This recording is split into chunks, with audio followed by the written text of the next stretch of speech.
With technology stocks pulling back and semiconductor giants facing profit-taking, investors are asking, what should I do with my portfolio? Today, we are cutting through the noise to explain what could be driving this correction and how investors should be positioned going forward.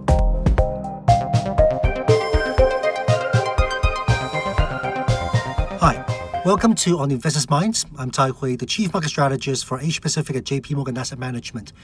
And thank you for giving us a few minutes of your time to understand what investors are thinking right now and how that fits in with building the right portfolio. So today we are tackling one of the biggest questions on every investor's mind. Over the past few weeks, we've seen a noticeable correction in the markets, led primarily by the technology sector and also semiconductors. Naturally, this has sparked a wave of anxiety. Is this just the start of a sharper correction ahead? To answer that, we need to look at why this is happening. First off, the semiconductor industry has delivered incredibly strong returns since the start of the year, so some degree of profit-taking was inevitable. Furthermore, in certain markets like South Korea, we saw domestic investors pouring in with significant leverage. As that leverage unwinds, it naturally exacerbates the magnitude of the correction. But here's the crucial takeaway. Just because stock prices are dropping, it doesn't mean that the technology is failing. The adoption of artificial intelligence is real, and it is happening right now. So, where is AI actually being adopted right now? Right now, it's mostly the tech giants, financial institutions, and service companies heavily adopting AI. But this is just the beginning. Over the next 3 to 5 years, we expect a massive expansion of the use case. Just think about robotics and autonomous driving and other automation that could help sectors like construction, manufacturing, logistics.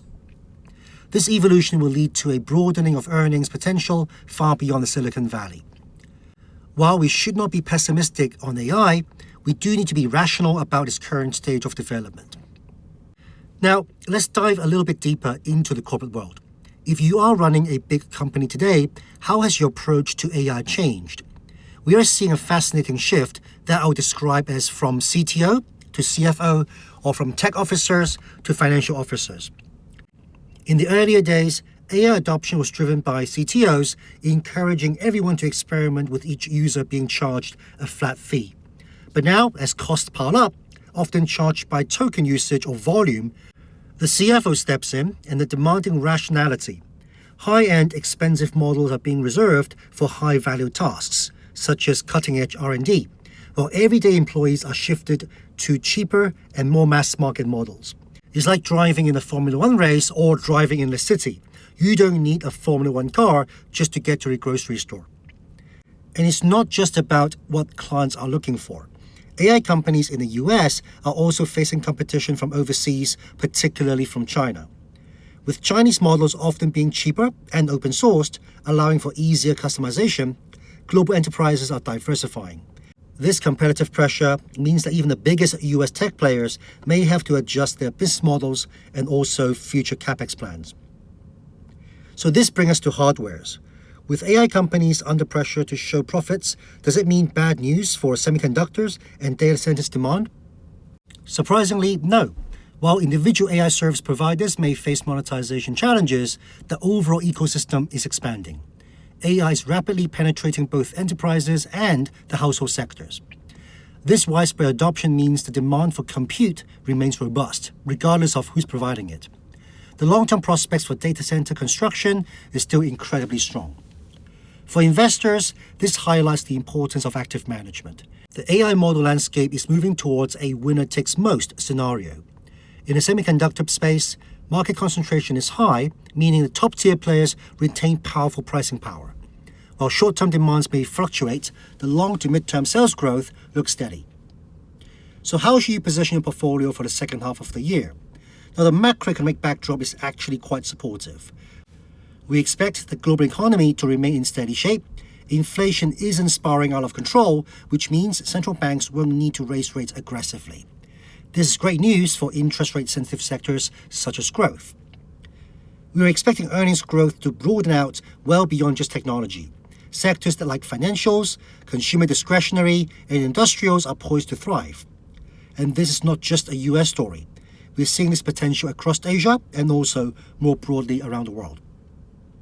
So what's the bottom line?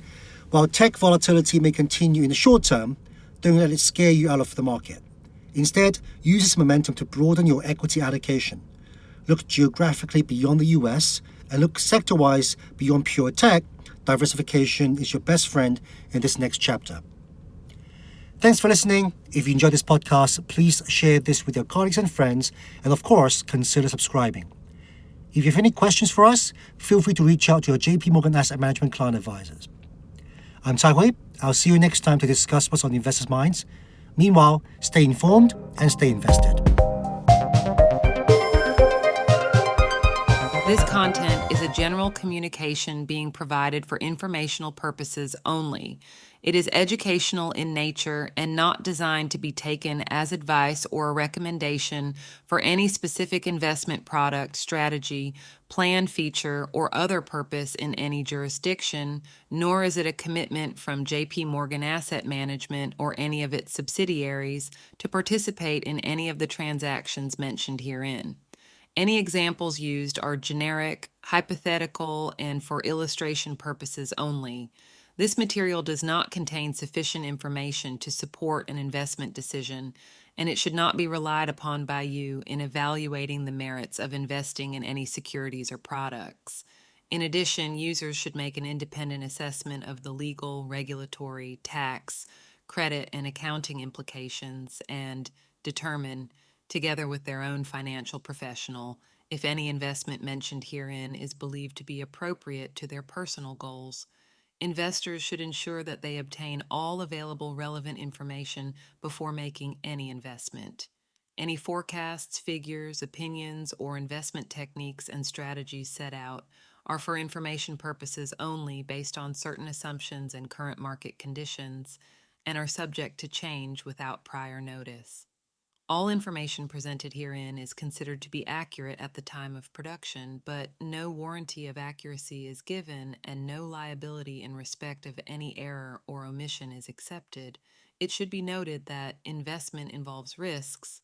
The value of investments and the income from them may fluctuate in accordance with market conditions and taxation agreements, and investors may not get back the full amount invested. Both past performance and yields are not reliable indicators of current and future results.